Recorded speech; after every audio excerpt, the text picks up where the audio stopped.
This is Shifting Our Schools, episode 118. Inequity should not lead to inaction. Listen up, educators. Are you looking to take your classroom to the next level? The technological shift in education is happening right now. If you're looking to integrate technology into your classroom, you're in the right place. Welcome to Shifting Our Schools with your host, Jeff Udick. Well, welcome back to another episode of Shifting Our Schools. I hope this episode finds you and your family safe and healthy as we all go through this COVID-19 crisis together. It's been a crazy March, to say the least. Here in the state of Washington, schools have been closed since March 17th and will not open until April 27th at the earliest. Our state education officers have required public schools to provide an educational experience for students. Now, most schools in the state were already doing this or making plans to do this. However, there were a few who were not making plans to provide any educational experience for students, citing equity issues as a justification. Equity is a lens we must always consider. However, if you have inequities in a virtual school setting, I have news for you. They already exist in your face-to-face system as well. If anything, having to move to virtual school might be shining a light on the inequity that has always existed within your school system. It has brought these inequities to the forefront, but that should not be an excuse to not do something. Not doing anything is far worse than trying to do something. This is why for years, when working with school districts who were going one-to-one, I would make sure we promote that going one-to-one is an equity issue. In 2020, learning must include knowing how to learn on a device. For those school leaders, board members, I'm talking to you, who were not willing to look at technology as an equability issue before this happened, hopefully they are reflecting on this now.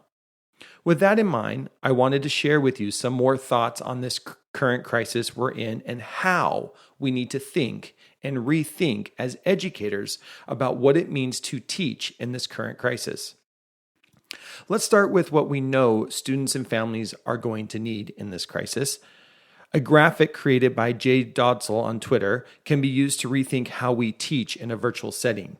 You can find that graphic in the show notes, but I'll explain it here in the audio version as well. He created a graphic using Maslow's hierarchy of needs and called it the COVID-19 hierarchy of needs for schools. And under it, he states, our kids and families need us more than ever to model social and emotional learning before content. And the hierarchy starts with at the very bottom, we need psychological needs. We must meet the psychological needs of our families and our students first. Then come the safety needs of our families and students. Then love and belonging, esteem, understanding that you will make it through this, self-actualization, and then at the very top, school. Let's start with what we know doesn't work in a virtual school setting where we are thrown into crisis mode. Number one, packets of worksheets. Packets of worksheets do not work for anyone. Whether you have a device or you do not have a device, packets of worksheets do nothing educationally for anyone. Years of research on what equates to good teaching and learning show us that packets of worksheets are ineffective, time-consuming, and inauthentic ways to encourage learning. Number two, sticking with your curriculum. No curriculum was ever created for a pandemic. To think you can just keep going in your curriculum is not going to work. Besides, all tests have been canceled for the year. So the curriculum that was based on helping students pass the test is no longer relevant. Think about this, teachers. You have been unleashed from your curriculum that you found to be too rigid and state tests that you felt put too much pressure on you and your students. You have been unleashed to rethink what education can look like in this crisis. On some level, I hope that excites you. Number three, sticking with your timetable. Sticking with your timetable is not going to work. You are no longer teaching 6 periods a day. You're teaching 120 students all at once. If you refer back to the graphic above, you'll notice in times like these, school is not, nor it should be, our top priority. Notice it says school and not learning. Learning can still be a priority, but will only be if it does not feel like school look like school, and students have all of their other needs met. As many of us keep reminding you, students and families coming to terms with their quote-unquote new normal can take up to 3 weeks or more. We need to make the education we always wanted for our students a reality. It's time to rethink teaching and learning, if for no other reason than we must for our students. A tweet this week by Tyler Rablin, who you've heard on this podcast a few times, I think summed it up nicely. He tweeted this week, "Everyone while schools are open, quote, I wonder how we could make interdisciplinary projects a reality, unquote. Everyone while we don't have traditional time slots for classes, quote, how do we put together packets of worksheets for each content, end quote. What? So here are things that we know are working, that are coming out of virtual gatherings I'm hosting with educators who are in the trenches, and you are hearing here on Shifting Our Schools. You can refer back to episode 117 to hear some of the story I'm about to tell you. I want to highlight one teacher's journey who I feel is doing things the right way. Shannon Cunningham is a 4th grade teacher in Enumclaw, Washington, who is sharing her virtual teaching learning experience on the web for others to see. Here's how she starts. Number 1, reach out to your students and families. Make a video like Shannon did, link provided in the show notes, that allows you to connect with your students and families. Not only did Shannon make a video, but she also called each of her students and families to check in. Every teacher has access to parent phone numbers, and if you know there are families that do not have technology, a phone call might be what they need. A phone call. How simple is that? You have the information already. You just need to pick up the phone and call. Doing this not only helps with the psychological and safety needs of our family, referring to the COVID-Maslow hierarchy that we explained above, but it also allows the teacher to ask about the learning environment. Do they have internet at home? If not, what do they have? Is there a smartphone in the house with a camera? Is there a PlayStation? What do parents need from you in the support of their child in this crisis time? You want an equity lens? Reach out and ask parents, how can you support them? It doesn't need to be a phone call. Email works too. You have the information sitting in your student management system. It's now time to use it. Number 2, create a structure. We know learning routines are essential, so you need to set up a structure for your virtual learning. Shannon gives out all her directions on Monday for the week, so that students and parents can set their schedule for the week, knowing what needs to be done.